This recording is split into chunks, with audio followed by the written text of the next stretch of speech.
मैंने tuition teacher से बात कर ली है, आज से वो तुम्हारे बच्चों को पढ़ाने आएंगे। हाय, ट्यूशन की फीस में तुम्हारा कोई कमीशन तो नहीं है? नहीं यार। हाँ बुलाओ फिर। ट्यूशन टीचर इतने डरावने होते? ये बताओ A4। अरे बाप रे, IAS PCS लेवल का क्वेश्चन पूछ लिया। तुम बताओ स्मार्टी खान। A4 अम्मी। B4। बड़ी अम्मी।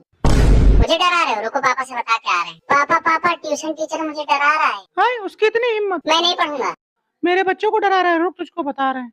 शराफत से ट्यूशन। फालतू काम अपन नहीं करेगा। बहुत बड़े ज्ञानी हो ना, बताओ हाथी कितने किलो का अंडा देता है? अरे यार, हाथी कहाँ अंडा देता है? गलत जवाब। मेरी मुर्गी का नाम हाथी है और वो 100 ग्राम का अंडा देती है। ये लो तमाचा खाओ।